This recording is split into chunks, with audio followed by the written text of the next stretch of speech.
Iran সংঘাতকে ধর্মযুদ্ধ রূপ দেওয়ার চেষ্টায় যুক্তরাষ্ট্র ইসরায়েল তাদের এই অপচেষ্টা সফল হবে কি? মধ্যপ্রাচ্যে চলমান সংঘাত ষষ্ঠ দিনে পৌঁছেছে। এই সময় যুক্তরাষ্ট্র ও ইসরায়েলের কিছু কর্মকর্তা যুদ্ধকে ধর্মীয় ভাষায় ব্যাখ্যা করার সমালোচনা শুরু হয়েছে। অনেকের মতে এই বক্তব্যগুলো সংঘাতকে এক ধরনের ধর্মযুদ্ধ হিসাবে তুলে ধরার চেষ্টা করছে। মুসলিম নাগরিক অধিকার সংগঠন council on American Islamic relations এই ধরনের মন্তব্যকে বিপজ্জনক ও মুসলিম বিদ্বেষী বলে আখ্যা দিয়েছে। মার্কিন সেনাবাহিনীতে ধর্মীয় স্বাধীনতা নিয়ে কাজ করা সংগঠন মিলিটারি রিলিজিয়াস ফ্রিডম ফাউন্ডেশন জানিয়েছে, কিছু সেনা সদস্য অভিযোগ করেছেন যে তাদের বলা হয়েছে ইরানের সঙ্গে যুদ্ধ বাইবেলে বর্ণিত শেষ সময় বা আর্মাগেডন ঘটনার অংশ হতে পারে। একজন কর্মকর্তা অভিযোগ করে বলেন, এক কমান্ডার সৈন্যদের উদ্দেশ্যে মন্তব্য করেছিলেন যে এই সংঘাত ঈশ্বরের বৃহৎ পরিকল্পনার অংশ।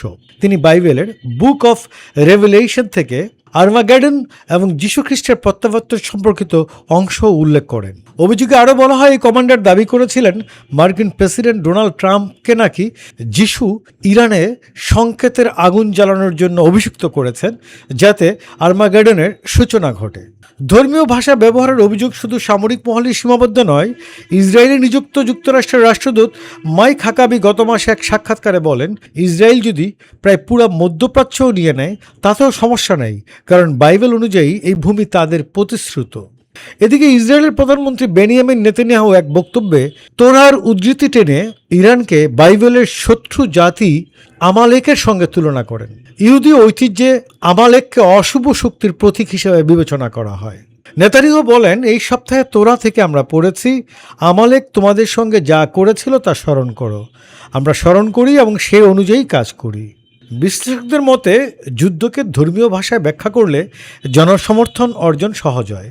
ব্রিটেনের ডারহাম ইউনিভার্সিটির অধ্যাপক জোলিয়ান মিচেল বলেন, অনেকেই বিশ্বাস করেন ঈশ্বর তাদের পক্ষেই আছে, তাই সংঘাতকে নৈতিকভাবে বৈধ দেখাতে ধর্মীয় ভাষা ব্যবহার করা হয়। তিনি সতর্ক করে বলেন, শত্রুকে দানব বা অমানবিক হিসেবে তুলে ধরলে ভবিষ্যতে শান্তি প্রতিষ্ঠা আরও কঠিন হয়ে পড়ে।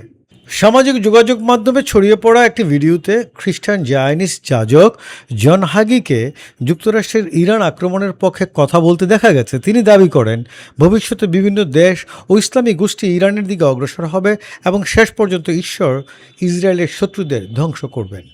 বিশ্লেষকদের মতে যুক্তরাষ্ট্রে ইভাঞ্জেলিক্যান্স ও খ্রিস্টান জায়নিস্টদের মধ্যে মধ্যপ্রাচ্যের সংঘাতকে বাইবেলের শেষ সময়ের অংশ হিসাবে দেখার প্রবণতা রয়েছে। উল্লেখ্য, এর আগেও গাজা যুদ্ধের সময় নেতানিয়াহু সহ কয়েকজন ইসরায়েলি নেতা ফিলিস্তিনিদের প্রসঙ্গে আমালেক শব্দ ব্যবহার করেছেন। অর্থাৎ খ্রিস্টান বা ইহুদিরা এখন এই ইরানকে আমালেকের সঙ্গে তুলনা করে এটাকে একটি ধর্মযুদ্ধের রূপ দেওয়ার চেষ্টা করছে, যে ধর্মযুদ্ধ হচ্ছে মুসলিমদের সঙ্গে খ্রিস্টানদের বা ইহুদিদের। এইভাবে মানুষকে এই যুদ্ধে জড়ানোর একটি অনৈতিক প্রচেষ্টা যুক্তরাষ্ট্র এবং ইসরায়েলের মধ্যে দেখা যাচ্ছে।